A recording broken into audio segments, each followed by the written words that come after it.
Hello বন্ধুরা, SD Faruk মালদ্বীপ চ্যানেলে আপনাদেরকে জানাই স্বাগতম। আবার আপনাদের মাঝে আজকে মালদ্বীপের রৌদ্রের তাপমাত্রাটা কেমন এবং কি আবহাওয়াটা কেমন সেই বিষয়ে একটা ভিডিও নিয়ে আসলাম। অনেক ভাই জিজ্ঞেস করেন যে ভাই মালদ্বীপে গিয়ে কি আমরা ডিউটি করতে পারবো কিনা বা কাজ করে থাকতে পারবো কিনা, ওখানের পরিস্থিতিটা কেমন এবং কি মালদ্বীপের রোদের তাপমাত্রাটা কেমন। তো তাদের উদ্দেশ্যে ভাই আমার এই ভিডিওটা যে দেখেন, আমি একজন প্রবাসী ভাই, সহজে কিন্তু আমি আপনাদের সব কমেন্টের উত্তর দিতে পারি না। তো এই জন্য বলতেছি। আর দেখেন, আমি সবসময় একটা কথা বলি কি ভাই, আমার এই ভিডিওটা শুধু একমাত্র আমার বাংলাদেশি ভাই ব্রাদারের জন্য সতর্কতামূলক একটা ভিডিও। অনেক ভাই জিজ্ঞেস করেন যে ভাই আপনি লোক নেন নাকি বা আপনি আমাদের একটা বিষয় দেন। আসলে ভাই আমি দুঃখিত, এইসব কোনো বাজে ধান্দার ভিতর আমি নাই। কেননা আমি এদেশে সাধারণ একজন ওয়ার্কার। আমি শুধু মনে করেন যে চিন্তা করি যে কীভাবে মাস শেষে কাজ করে টাকাটা পেয়ে আমার ফ্যামিলিটাকে নিয়ে আমি সুখে শান্তিতে জীবনযাপন করব, জাস্ট এতটুকুই। আর আমি শুধু ভিডিও বানাই, আপনাদেরকে উপহার দেওয়ার চেষ্টা করি যে আমার ভিডিওটা দেখে দেখা যাইতেছে আপনারা একটু সতর্ক হলেন বা আপনারা একটু বুঝতে পারলেন মালদ্বীপের পরিস্থিতি কী। তো যাই হোক, এখন ডিউটিতে আছি। এই যে দেখেন, এটা আমাদের কাজের এরিয়া। আর যারা জানতে চাচ্ছেন যে মালদ্বীপের তাপমাত্রার অবস্থা কী, তো তাদের উদ্দেশ্যে বলি যে ভাই দেখেন, এখানে হয়েছে মূলত মালদ্বীপ এক ঋতুর দেশ। এই দেশে কোনো শীত নাই।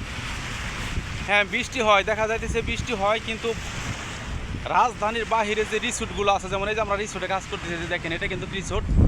ওই যে দেখেন, এখানে কিন্তু আমাদের পাথর বসানো হইতেছে।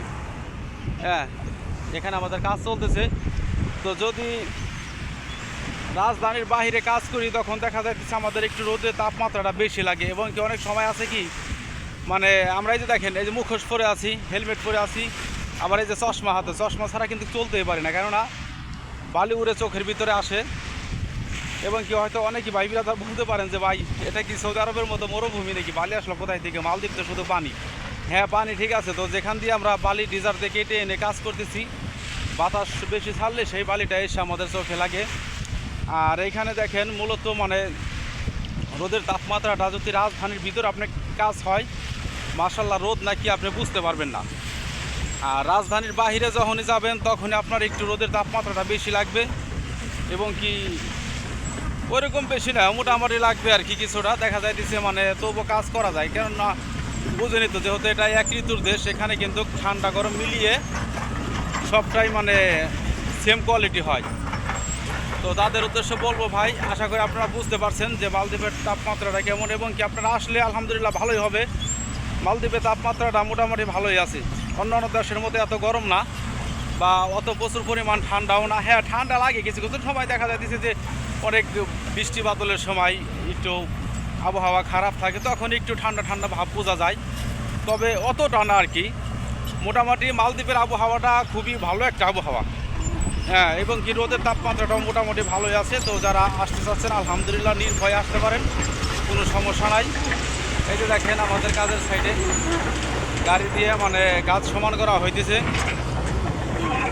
তো যাই হোক বন্ধুরা, ভালো থাকবেন। এবং কি অন্য ভিডিওতে আপনাদের সাথে অন্য বিষয়ে আলোচনা করব।